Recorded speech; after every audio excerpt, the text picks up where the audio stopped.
Officials are offering an update on the Saratown Mountain wildfire in Stokes County. That wildfire has already reached more than 700 acres and is only expected to grow. So let's listen in to what authorities are saying.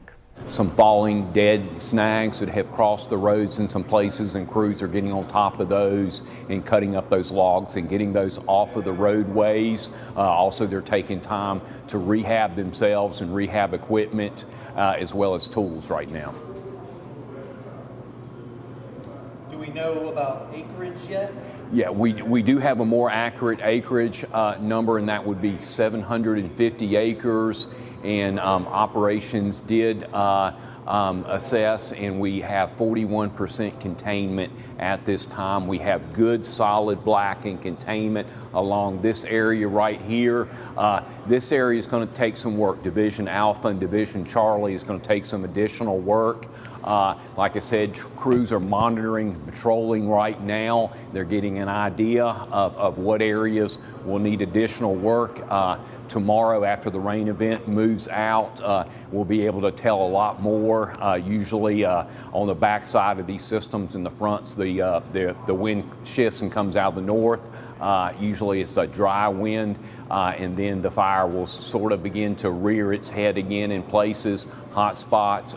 Visibility is going to be a problem today. We've had issues with super fog this morning, the combination of fog and smoke up along Saratown Mountain Road. Visibility was near zero this morning, so crews kind of staged and stayed around this morning. They're back currently mopping up and patrolling at this time. How much of a blessing was this rain? We were hoping for the best and we were preparing for the worst, because this whole situation has changed dramatically in the last 24 hours. This is really a blessing. The rain that we got today and that we're supposed to move in tonight has really changed things dramatically.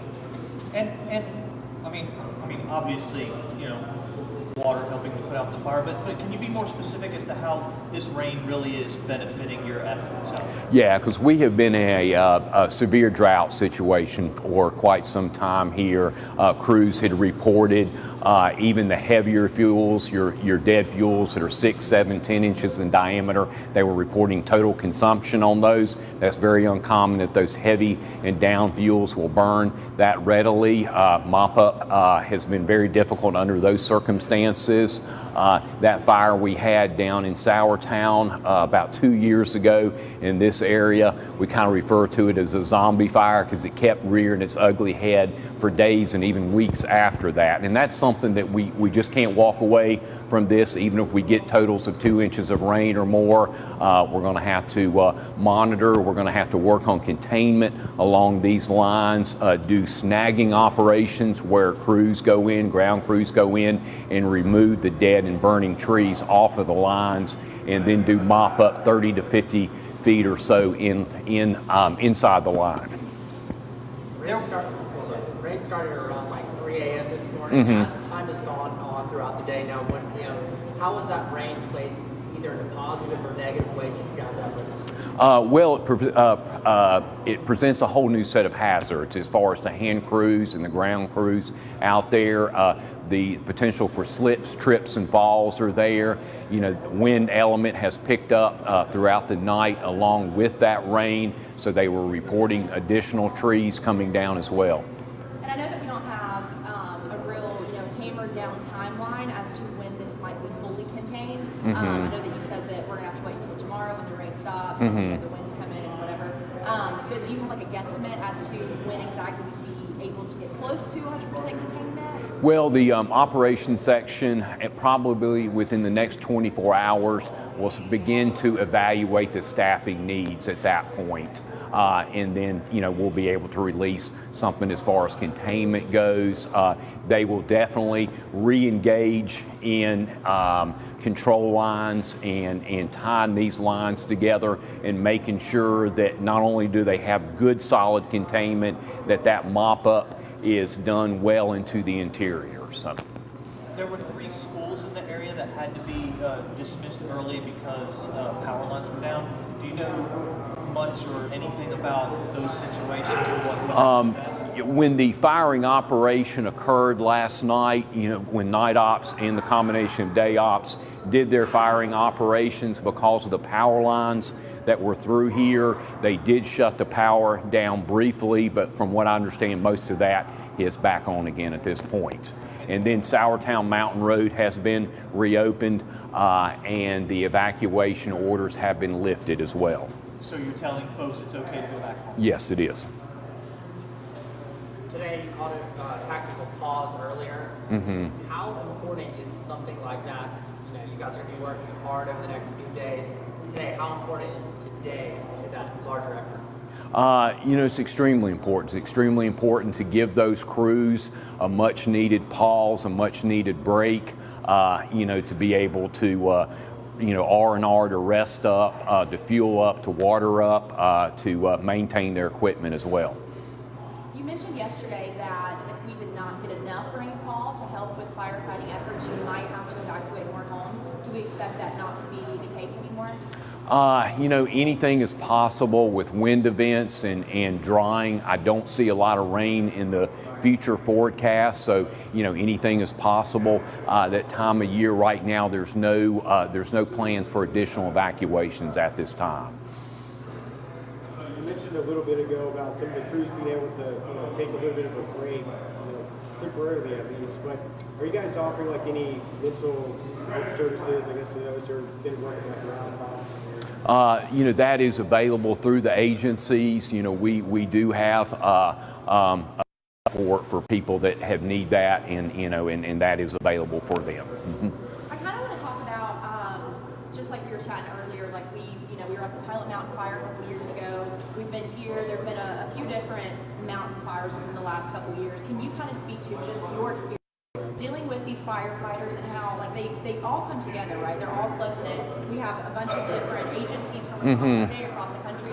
How close-knit is that community? Very close-knit. Even when we go outside of the state to support the Western fire efforts during the summertime, if you go out west, if you're out there, you keep seeing the same people over and over. And I think somewhere nationwide, maybe about 13,000 wildland firefighters nationwide, and we keep bumping into each other at fires. Some of those same faces are back here, and just their support has been amazing, because the way this fire was behaving the last couple of days with those resources staged in western North Carolina, and just the ability within a couple of hours time to move those over here, that really saved us. Okay, you kind of break down for me, just for my understanding, when you're putting rainfall on like an active fire, kind of what's coming from that fire? Is it steam? If it's not even fully putting it out, kind of just sprinkling it, what kind of happens to that flame like we might be seeing here? Yeah, a lot of your fine fuels that are burning or have been burning, do get extinguished, but your heavier fuels, your 6, 7, 10-inch diameter fuels, there's still a lot of heat in those, a lot of heat in those stump holes down in the ground, in those ash pits that, do require that additional mop up. That way, heat will lay dormant in there for quite some time, and then you start seeing that when this system moves out during the peak burning hours, say 11 to 1 to 3, 4 o'clock in the afternoon, you start seeing, that heat come up again. At this point, how many different, agencies beyond, the immediate one in this area are kind of banding together, the latest number of those agencies and firefighters? North Carolina Forestry Service, and then we have our resources that are out of state, Washington State, Oregon, Utah, Montana, and then we have Stokes County Emergency Management. We've got the fire departments here. They have come from surrounding counties in the last few days. Also, Office of State Fire Marshals have been here as well. When you have that many different agencies coming together to fight something like this, something on a scale like this, how critical and how important is it to have that response, and kind of what's your reaction to be able to get that? Yeah, well, there's no shortage of volunteers, and we have people rushing in. We have people, wanting to support the operation. We're very. Our agency itself, we're experiencing retention issues as other agencies are, but there's always folks there to fill the void. You know, they've come from out west, they've come from other states to help us out, and that support always comes when needed. Transitioning from that, I spoke with some community members who are, providing meals, providing resources to you guys. How important or how beneficial is it to have that community response, a positive community response? Well, it means so much to the firefighters that are here, just to see that outpour of support and to know that the people appreciate them being here, appreciate what they're doing, and then we've seen this time and time again over the years, because there's been fire on this mountain over the years, and it'll happen again at some point. On a cold day like this, does that really make a difference? I imagine you guys are freezing out there. The state provides the firefighters and the forest rangers and the foresters with the adequate PPE they need, with the brush coats, the gear to stay warm. As crews head out back onto the mountain, as the rain has died down, can you show us on the map where they're going to start, or are they starting all over? They're already out there assessing structures right now, and they'll out assessing the lines and seeing what areas need the work. We know that there is, due to the burnout operations and the line right here, this is what we refer to as good, hard, cold, black line that's in here right now. We feel very confident about this area of the fire. Some of this is still hand line in here. There's not been a lot of mop up in this area, so our focus is going to be kind of in the Division Alpha, Division Charlie area over the next day or so.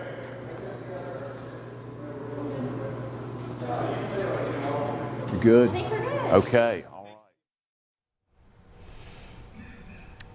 All right, you have been listening to North Carolina Forest Service officials updating us on the Saratown Mountain fire. Visibility has been near zero today, he said, making it difficult to fight the flames. So far, 750 acres have burned, and there is 41% containment at this time. The rain, he said, though, has been a real blessing, helping firefighters fight the massive fire. However, there is more potential for slips, trips, and falls. We will, of course, continue to monitor conditions on Saratown Mountain. Be sure to stay with us on air and online for any live updates. Right now on WXII12.com, you'll find a live up-to-the-minute blog breaking down every update we get on this fire, along with extended interviews and sound from first responders. You can tune into WXII 12 News at 4 for the latest on air. Right now, we take you back to regularly scheduled programming.